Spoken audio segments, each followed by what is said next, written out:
we'll pick up where we left off. So I think yesterday we started talking about minstrel shows. I don't think we really got into vaudevillian shows, and so vaudeville, there's a progression here within this slide, right? So minstrel shows are really in the 19th century, right? So late 1800s, they're traveling shows. Vaudeville is less traveling, but it's a variety show, right? Meaning you would have, comedy acts or, musical acts or things like that that would be a part of vaudevillian shows.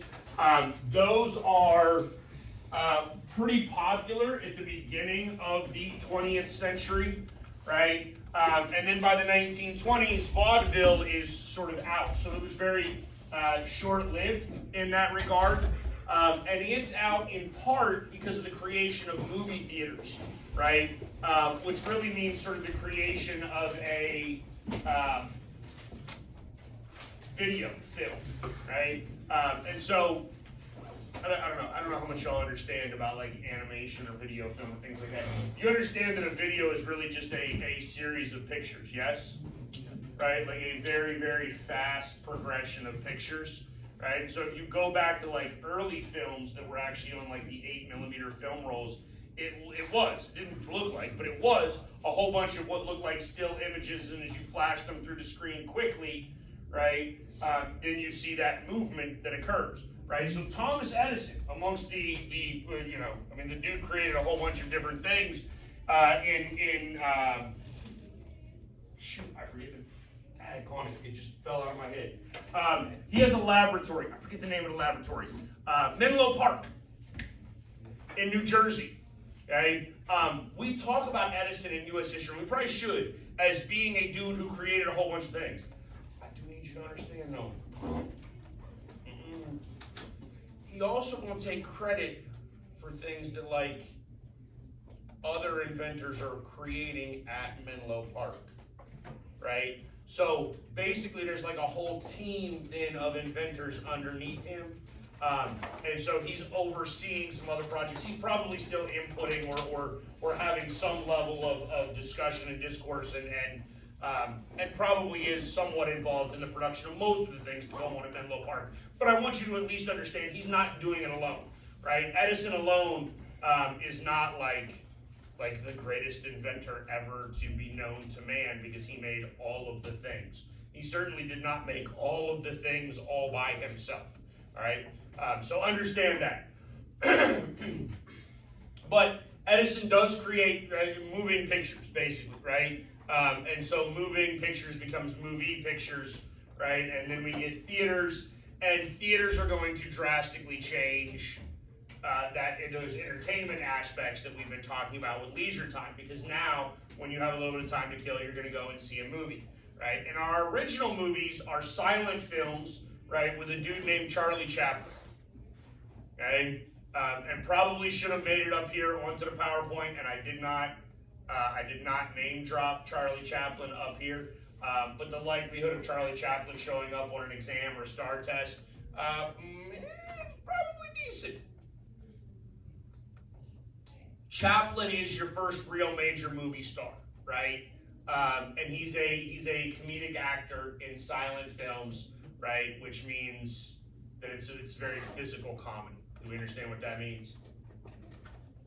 Like, do y'all know who Chris Farley is? I mean, he was dead before y'all were born, right? But he was on Saturday Night Live, big guy, like he made me look small, right? But he was fat. I mean, I'm fat, but he was fat. Farley was a very, very comedic actor. Like when he was on Saturday Night Live, like he would fall through tables, like that type of physical comedy, right? It obviously is not, like jokes with punchlines, right? And so Chaplin is more that. There's music that accompanied it, right? Early on, you would basically have an orchestra at the front of the movie theater that was sort of playing the music that accompanied your silent films, right? And so you would see some film, and then like, y'all watch television with subtitles? Y'all probably don't watch TV that much. Y'all watch like Netflix with subtitles? Yeah. I love my wife. My wife puts subtitles in everything. I can't stand it. I hate subtitles. Because look, man, if I wanted to read, I would read a book. I love to read. I do. I love to read. I read a lot of books. I would read a book. If I want to watch a show, I want to watch. I don't want to read. Right?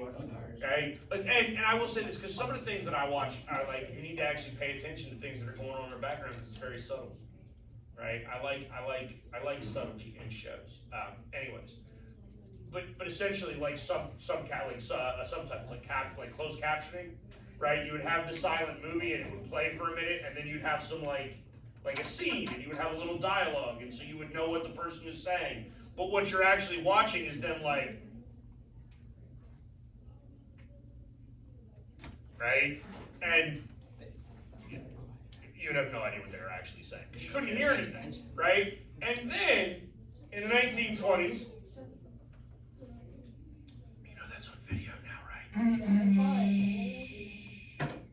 In the 1920s, we get talkies. And that's talking pictures. And that's where we get movies. No. That's where we get movies in the way in which we think of them today. Right? And so the first one is the jazz singer. Right? Like this is the first talking picture. By the way, just so you understand, we're also still in black and white. Yes? Right, you know the first like mainstream color picture Wizard of Oz is the Wizard of Oz. Anybody know when the Wizard of Oz came out? It's 39. I think that's correct. I'd have to look it up specifically, but I know it's late 30s. Are you like confident in that answer? I think so. Yeah, I know it's late 30s, so I'm gonna agree with you, right? I'm gonna agree with you that it is 39. Yeah, we get, so if you've never seen The Wizard of Oz, The Wizard of Oz starts out in black and white. Like, and so it was a huge shock to audiences, right? Because you're used to black and white films. And then all of a sudden she lands in Oz, and like, here's this Technicolor, right? And the funny thing is, like, The Wizard of Oz is actually like based on a book, right? And in the book, that woman does not have ruby red slippers. Those slippers are gray. Well, obviously, if we're gonna have a color picture, we don't want to do that. Why? No, those red slippers were like the whole point of doing it in color. The last thing I want to explain to you with movie theaters, and I actually find this fascinating, right? If you go to the movies today, what do you see beforehand? Previews, right? You see advertisements. Right, if you get to the movie theater real early now, like it's just straight up ads. Like it's not even previews for other movies. Like if you get there 15 minutes early, it's like, you know, so Joe Smith the dentist, like come see me at, like it's like just actual like ads. Okay? When movies first came out, they didn't have previews. They had the news. So you would show up to the movie theater and you would watch the news, right? And then the film would start, right? So you had newsreels. So you could go to a movie and say, like you could go to The Wizard of Oz in 1939, right? And before you go and before that movie starts to play, right, you might see a newsreel about German aggression in Poland, because that's when Germany invades Poland September 1st, 1939. I don't know what actual date The Wizard of Oz came out, but you get my point, right? Okay. So not only is it leisure, but it's also trying to aim to inform you, right? Just like the radio. There's aspects with the radio that aims to inform you as well. Okay. Next aspect of leisure that becomes important is sort of sports, right? Sports can be significant. And the original, it used to be called America's pastime. I love baseball. I'm kind of sad that baseball is not the popular thing that it used to be at one point, right? Baseball used to be America's pastime. It used to be the most popular sport in America. You can actually trace certain pro baseball teams today, the Philadelphia Phillies and the Pittsburgh Pirates specifically. Those baseball teams date back to the 19th century. You understand that? Those baseball teams were founded in the 1800s. Okay? baseball becomes a huge thing, right? And baseball is important or significant because, again, we have leisure time, we have cultural freedom, right? We're creating culture. And so sports are a good sort of outlet for that, right? Baseball is actually a sport that is pretty good on the radio, right? There's not necessarily as much imagery, right? Like if you're watching basketball, obviously a commentator can only tell you sort of what's happening in one avenue, right? So you're like, basically the commentator follows the ball, yes? Right? But there's a whole bunch of stuff in basketball that goes on off the ball, right? There's screens and fouls and pick play, there's all sorts of stuff, right? You kind of need to be able to see all of that in order to fully grasp what's going on. That's not true with baseball, right? Because in baseball, when the pitcher's on the mound with the ball and he throws a ball to the batter, like what the shortstop is doing at that exact second doesn't matter. It doesn't, right? Like he's just standing there, right? Until the ball is put in play, you don't need to be like, the shortstop looks rested today, right? Like you don't need comments like that. Okay, so baseball actually is a really good sport to listen to on the radio. Baseball also becomes sort of a cultural togetherness like it can bring communities together. Some communities have like a magnetic scoreboard, right? Like in their little town hall, like people would go to like city center, right? Like town hall, right? And you would see like the World Series and they would have like basically it would look like a baseball field, right? And then you would have like little magnets and, Joe Jackson's in left field and this guy's at first base or whatever, and here's Lefty Grove is pitching, right? And then you got the guy at the plate, and he hits the ball, and he makes it safely to first, and so now you go and take his little icon and put it on first base, and people would gather and sort of listen to communally to the game, and converse and talk and whatnot, right? But it brought communities together, right? Our sports are still segregated, right? So in the 1910s, 20s, 30s, Major League Baseball is whites only. Okay, we do have Negro League Baseball. Those are actually that image that's up there on the screen.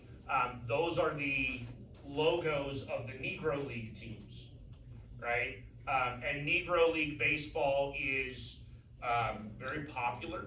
It's actually pretty good. I said that condescendingly, didn't I? I did not mean that No, but like, many of those guys would have easily been good enough to play in Major League Baseball. Let's say it that way, right? Segregation obviously keeps them out. But, like the Major League Baseball Hall of Fame now has a section devoted to the Negro Leagues, and there are Negro League players who never played pro baseball that make it into the Hall of Fame because they were that phenomenal of baseball players. Right. And then I did put the All-American Girls Pro Baseball League up there, which is the AAGPBL. Okay. Which, anybody ever seen that 90s movie, A League of Their Own? Yeah. Yes, right, with like Rosie O'Donnell and Madonna. Tom Hanks is the manager. So like Tom Hanks was a real person. Yeah, he was a professional baseball player whose career was over, and so like they had him manage because they thought more people would come out and watch if they had like, a celeb. Like it would be like putting LeBron James on the bench of the WNBA and being like, "Come see LeBron, sit there." All right. That's crazy. Well, but a lot of it comes into marketing. In the 1920s, you really have to talk about the creation of marketing and advertising and things like that. Because again, as leisure, and it's not just leisure, I need you to understand that, right? Like, it's leisure coupled with disposable income, right? And do you know what that means, disposable income? Like money that you don't need, right? And when I say need, like money that you need is the money that you have to like pay your electric bill and your water bill and your mortgage, right? And your car payment and your student loan payment and your health insurance and all that stuff that we have to pay today, right? You saw yesterday some of the monetary data that was up there, like how much stuff cost and how much you were making. I mean, you're talking about somebody making $3,500 a year, like pocketing $3,500 a year, and a new house costs you $6,000, right? So you're capable of saving significant amounts of money if you want to, but that means that you got money sitting in your pocket with that you need to go spend. Right? So go to a baseball game, buy a nickel ticket, go buy a hot dog or some peanuts or whatever, and go spend an afternoon watching a baseball game. Right? It becomes wildly popular in American culture. Boxing is probably the second most common or most popular sport in America at the time. And boxing, interestingly enough, is desegregated. Right? So yeah, you would have black boxers fighting white boxers, right? Which I'm sort of fascinated by, because I'm sure there's a whole there's a lot to unpack there. But I do want you to understand that happened. I think it's significant to talk about, because we're talking about the 1920s, where pretty much everything in America is still segregated, yet we're willing to allow a white person to fight a black person in a boxing match, right? We also do have collegiate athletics becoming a thing. If you go and look at college football, for instance, college football is already a thing by the turn of the 20th century, right? There are a couple of college football rivalries that can trace their heritage back to the early 20th century, right? This is obviously amateur athletics, right? Like, you're getting paid to play pro baseball, you're getting paid to be in the Negro Leagues or in Major League Baseball. You're not getting paid in college, right? That's really only changed in the last 3 years, and we're not going to talk about that. All right. This brings us to speakeasies, which I know that we talked about at least a little bit when we talked about some of the political concepts that occurred in the 1920s, right? Because we have prohibition. The 18th Amendment is passed, and alcohol is no longer legal.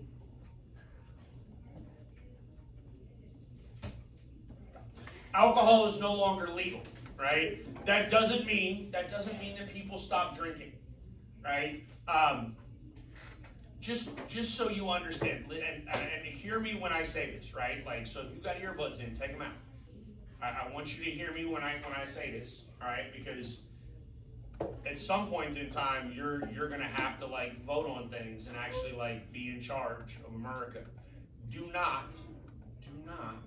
waste your time trying to create moral laws. You understand? Yes. You understand alcohol is a morality issue, yes? Okay, some people think that drinking alcohol is immoral. Some people think that drinking alcohol is not immoral, right? Some people think that you can drink a little bit of alcohol and not be immoral, but if you're getting drunk all the time, that's immoral, right? Morality is subjective. Your morality and my morality would not be the same, right? Okay? I might believe in polygamy. I might think that it's completely normal and moral for me to have 4 wives. My wife, on the other hand, might disagree. She does, just for the record. Actually, I don't believe in polygamy.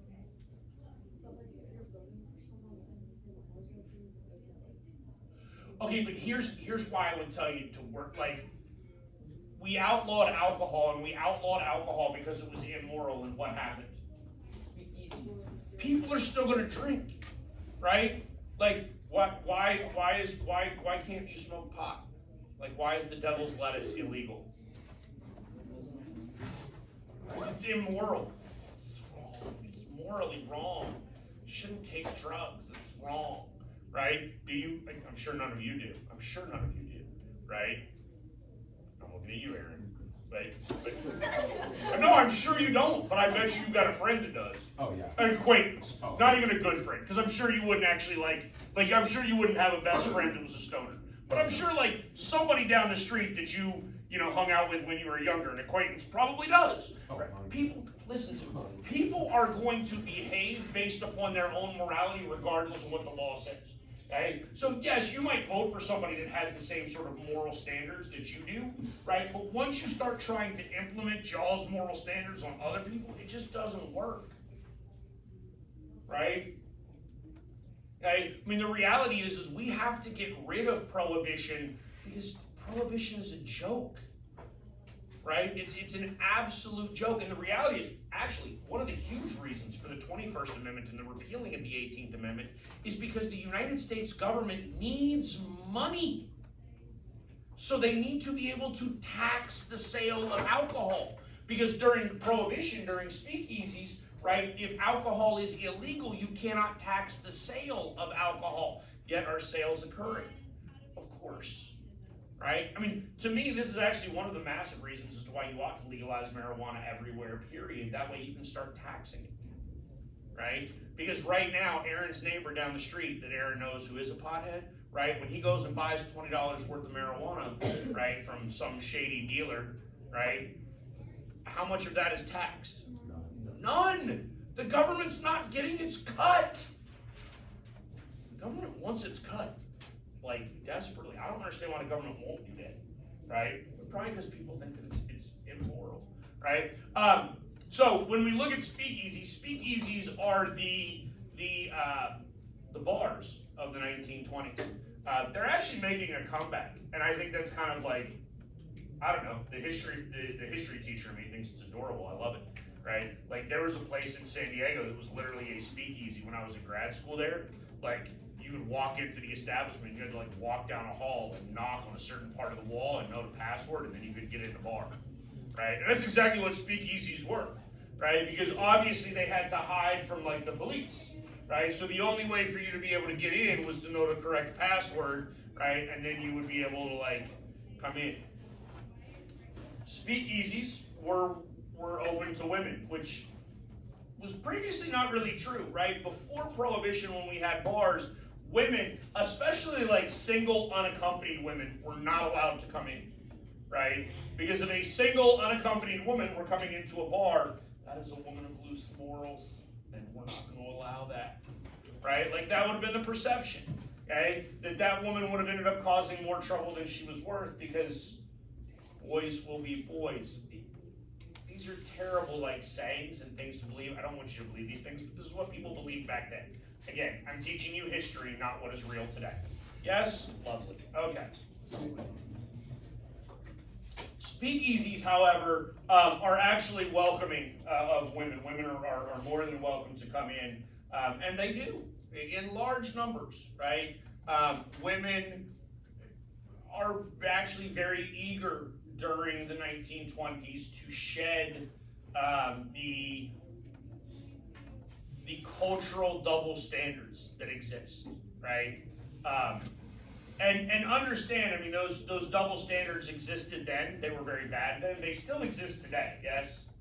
Like, understand that, right? I mean, if I were in high school and I was dating like 4 girls, I'm the man, right? But if a girl is dating 4 guys, we got some words about her, but we're not going to repeat those in this class, right? And there's very negative connotations that are associated with that. And here's the thing, like, I want you to understand, like, even take any sort of morality out of it, right? Like, if I were a single guy, right, and I was just casually dating, right, or like what y'all call talking to, right? Like, if I was talking to 4 girls, right, is there a problem with that? Okay. First of all, no. There actually shouldn't be. Okay? Unless y'all had to talk, right? Like, are we exclusive? No. Do not assume that the other person is not talking to other people, right? But I do mean talk. I don't mean like in a very get to know you sense, not like I'm gonna be honest with you, if I was telling one of them that I loved them and I'm still talking to 3 others, that's a problem, right? Like, I would argue morally that's a problem. But again, that's just my morality. You can love as many people as you want. Polyamory is a real thing. Okay? But you understand that there is a significant double standard, yes? Because if I were to do that as a man, I would be judged less harshly than a woman who were to do the same thing. Okay? And so the speakeasies and the opportunity for women to go out and participate in immoral behavior, right? Or behavior that had generally been masculine or male dominated only, was relatively appealing to women, right? And so a lot of these women were called flappers, right? That's the name for women in the 1920s. They wore shorter skirts, right? And I mean, I find this comical because you can actually, this is like a historical picture, right? Like, oh my God, you can see me, right?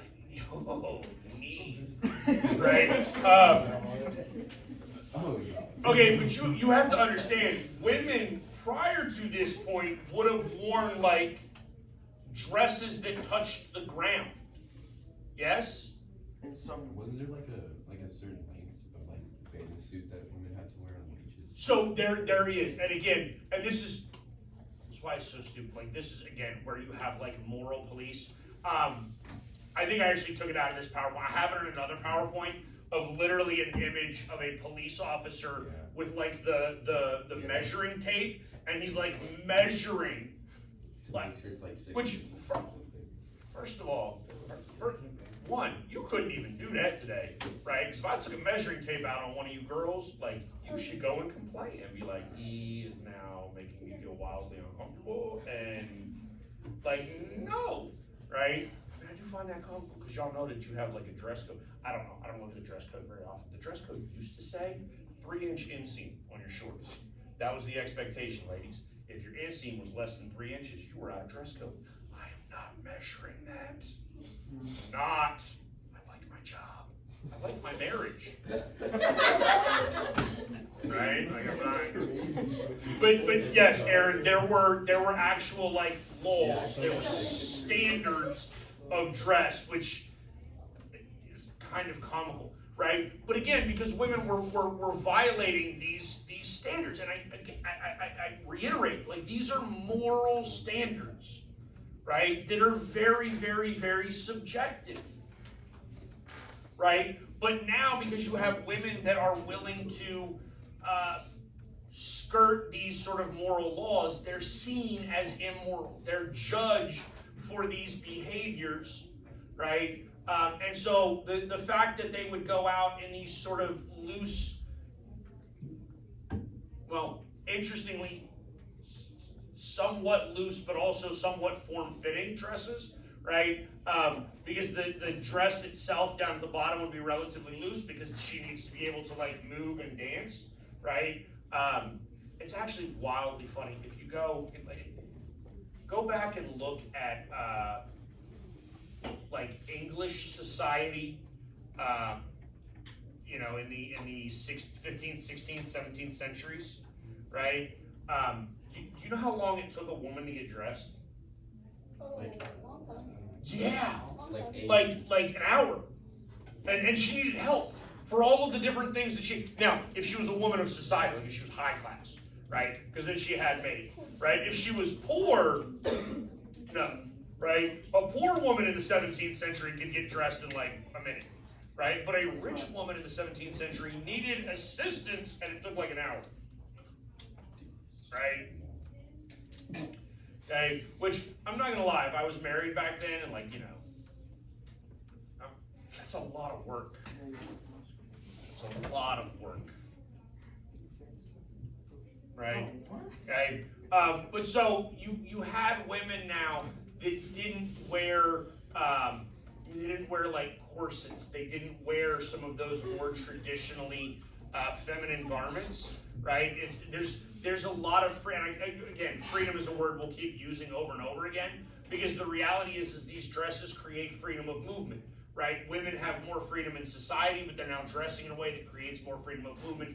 They're not so rigid or tight or like incapable of ease of movement, right? When you go to these speakeasies, there's a lot of dancing that occurs in the speakeasies. There's dancing that occurs in the jazz clubs, right? If you go in some sort of like constrictive, highly starched, like, it's very difficult, right? You would not have a lot of ability to like move around or have some sort of freedom. So freedom, again, over and over and over again, right? These women would smoke, they would drink. Those were, again, typically male behaviors, right? But as a result of World War I and them having gone into factories and gone to work and taken positions in society not previously open to them, right? They're gonna wanna continue having that freedom, okay? Another major factor culturally that happens in the 1920s is we significantly change relationships, right? Or how sort of relationships and marriages and things like that occur. Y'all understand, like, if you go back to the 19th century, right? Like you're a farmhand somewhere and you see a pretty girl and you want to like get to know her. Do you know what you do? Bring your dad and go. What? Bring your dad and go. And not in America. We don't buy women. He said, bring her dad a goat. A dowry. Not really. No, that's true in some cultures. That is absolutely true in some cultures, right? But there used to be a concept called courting in the United States, and that was essentially what dating was, right? So, like, you know, you would ride your horse over to her house, right? Really, her parents' house, right? And then that house would have some sort of parlor room, right? Which is sort of where you would take in guests, right? And you would sit on one side of the room and she would sit on the other side of the room and her parents would sit in the middle in between the two of you and y'all would read the Bible together. That's cool. And that's how y'all got to know each other, right? Through reading the Bible. And then the 1920s hits, right? And what economic thing happens in the 20s? No, in the 1920s, what is something that everybody can afford to buy all of a sudden? A car. A car.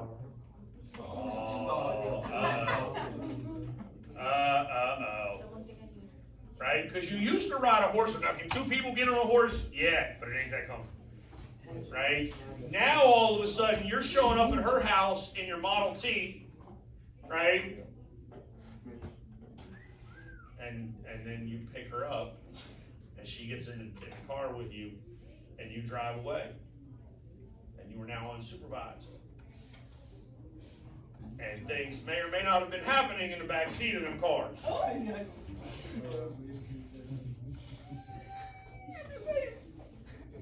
Right? It happens. Right? Well, but here's the thing, because again, we go back to some of the stuff that we talked about, right? Y'all understand.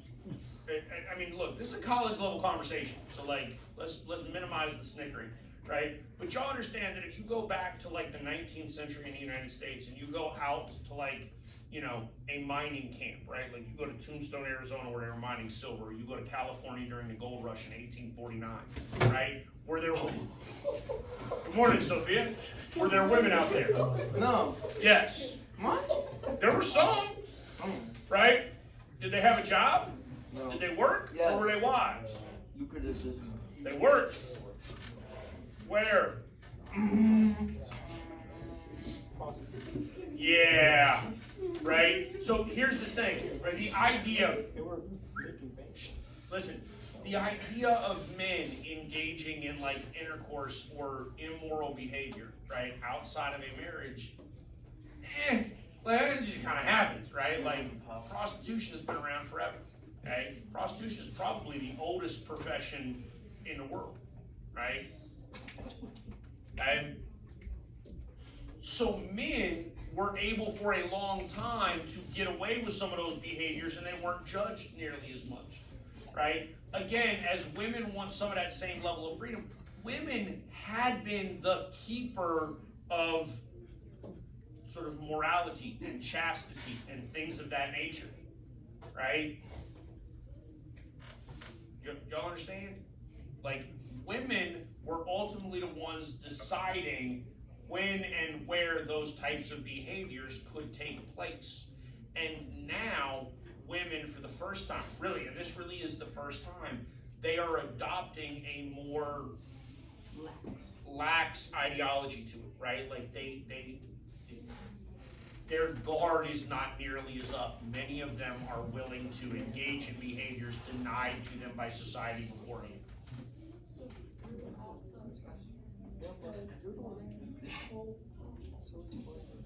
So you would have women that lived in mining camps, that lived along the frontier.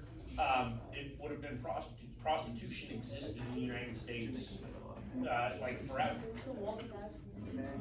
So basically what would happen is the guys would work in the mine all day, and then they would go to a bar, right, which was really like, a lot of the times in like the Old West, like it was a bar / brothel. So there was a bar on the first floor, and then there were rooms on the second floor, and the girl lived in the room all the time and would pay to come up.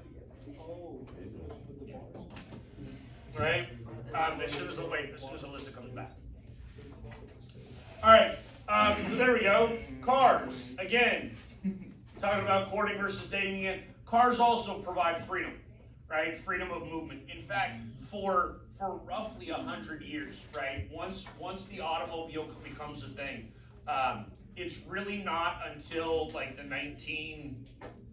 21st century, and cell phones that this changes. But for the longest time, it is the car and the driver's license that provide sort of the window into adulthood and freedom and autonomy, right?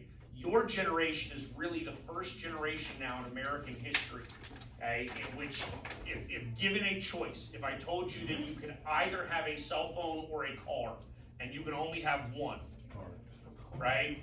A lot of your generation will pick the phone.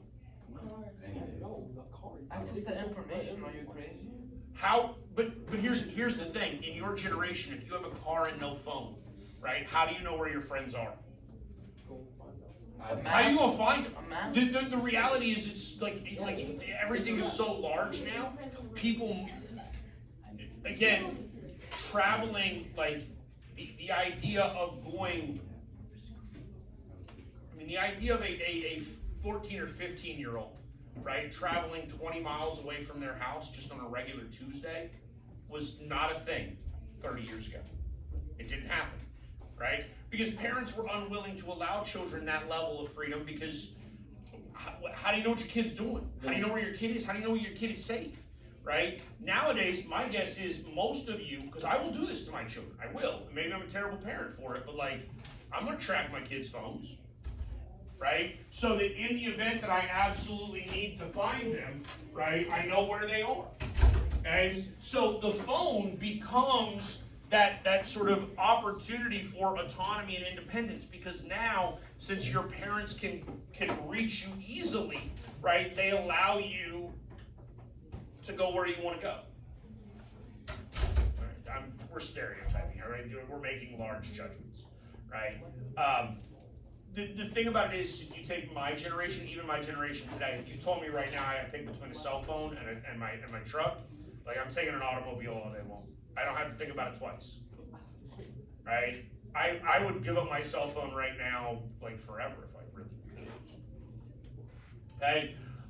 So the Model T begins to create car culture in America, and car culture is significant because the United States is going to be vastly different than other developed nations, right? Because we have gone through industrialization, Europe has gone through industrialization, the automobile is created, and the automobile is readily available now, right? Through like different processing techniques, right? Mass production, things like that. Automobiles are easily affordable for the majority of people. Yet in Europe, automobiles do not become the same thing that they are in the United States.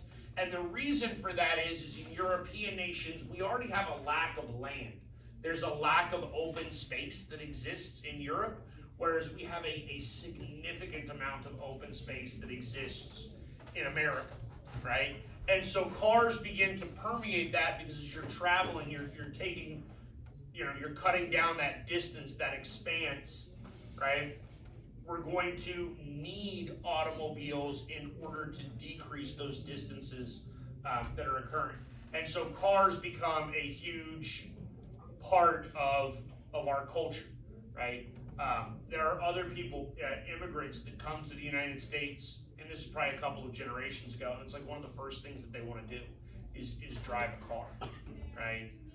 And automobiles had existed before this point in time, but again, right now we have the automobile that's sort of affordable by everybody, right? So again, by 1924, all of a sudden a car costs $300, right? And you're making $3,500 a year, right? The idea of you being able to afford an automobile. By the way, so again, you're making $3,500 and a car costs $300. Yes. So less than 1/10 of your annual salary. Do you know how much a car costs today in relation to annual salary averages in the United States? A whole lot. More. It's a big one, huh? Takes about 14 months of salary for a car, for a new car.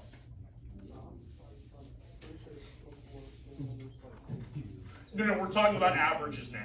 Yeah, but now the prices for cars are going up. That's actually true. Automobiles went up drastically during COVID. I'm talking, I hadn't looked this up until a couple of years, so you might be correct. Because the reality is COVID caused a significant decrease in incomes and a significant increase in the price of cars. And so it probably is more than the 14 or 15 months worth of income that it used to be. But again, that's talking about 14 or 15 months worth of income, assuming that you pay nothing else. You don't have health insurance, you don't have a student loan payments, you don't have to pay a mortgage or rent or food or grocery or literally anything. And it still takes took 14 or 15 months, and it might be more now, right? It might be more now. Right? This brings us to the Harlem Renaissance, which, that's the end, right?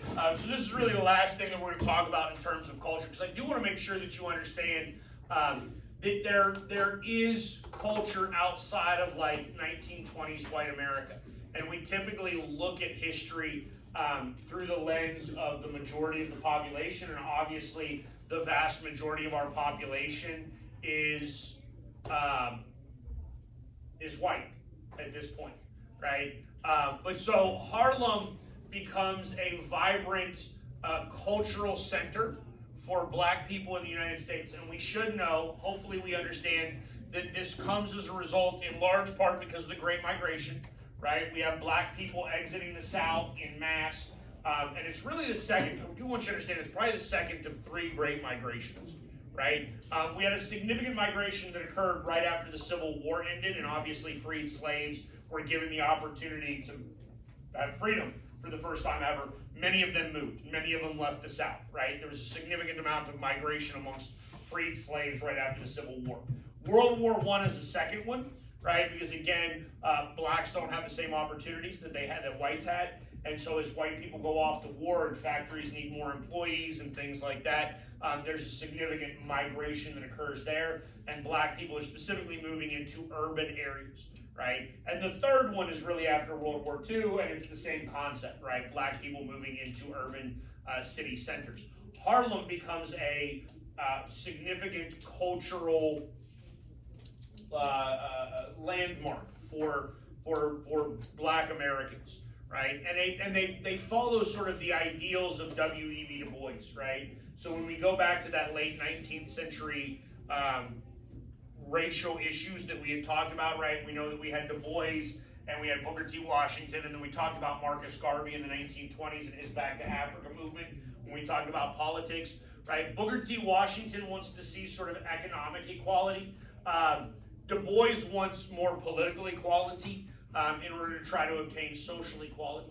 And the Harlem Renaissance is really more about obtaining political equality, or it's more along the ideals of Du Bois because it's more advanced, right? It's not Washington's idea of be a successful farmer, learn how to be a carpenter, learn a trade, right? Get a good job, and then hopefully people will respect you, right? There's I don't want to call it militant, right? Because we're really not going to get into militant black civil rights until we get into Malcolm X in the 1960s, right? We'll get into the Black Panthers too, and that's more militant in nature. Okay? But it's less passive than what Washington wanted. the Harlem Renaissance also opens up the opportunity for black artists to actually participate in mainstream culture, right? And I told you yesterday that when you look at jazz, when you look at pretty much all music, and I want you to understand that pretty much all music has its roots in black culture, right? And a lot of the times it's sort of commandeered by white culture, and white people take it over and they sort of do it, right? I mean, your generation is actually seeing that with TikTok, right? And all your little stupid TikTok dances, right? Because it's typically white girls that you see that have like the millions of views, right? You know where they're getting them dances from, right? Because they didn't create the dance, just so you know, right? But Harlem is a little different. Harlem is going to be the first opportunity for actual ownership of some of their artistic endeavors, right? And Harlem becomes a vibrant ethnic community, right? It's a black community. You have black-owned businesses in Harlem, which again was something that didn't really happen beforehand. I mean, at some point in time, we probably should have talked about the Tulsa Massacre in a little bit more detail, right? But again, there was black-owned businesses in that regard. The artistic movements of Harlem are so engaging, they actually attract white audiences, right? And at that point, now you have this ethnic community, this black community that is attracting a white audience into what in some cases were predominantly black businesses, right? And segregation is still a thing. Eventually what that leads to is things like the Cotton, I'm pretty sure the Cotton Club was one of the examples of basically a white-only black club, if that makes sense. Right? So we're basically going to take black culture and black music. We'll let the black artists come. Like we'll let Louis Armstrong come and play the trumpet on the stage, but only white people will be in the audience.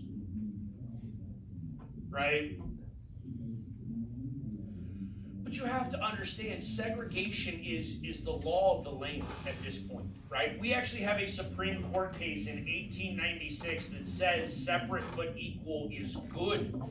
It's good. Plessy versus Ferguson creates the legal idea for segregation, saying that you can divide blacks and whites, and that is okay, because so long as they both, I mean, if we have a club that the black people can go to listen to jazz music, and a club that white people can go to listen to jazz music, then it's fine. Everything's fine. It's equal, right? They both have a club, right? And that is a commonly held belief in the first half of the 20th century. Right? It's not going to be until the middle of the 20th century in Brown versus Board of Education that we're going to change that. Right? Harlem is a vibrant, wonderful, wonderful community, basically until 1935, and then you have the Harlem riots, and there's some, there's a number of race riots that occurred throughout American history, but that's going to change the perception of Harlem as a community, as a welcoming place, as a place where people felt safe in order to go, right? So again, it's sort of the cultural capital for African Americans within New York City. We do still have ethnic neighborhoods. Ethnic neighborhoods within large cities is a completely normal thing.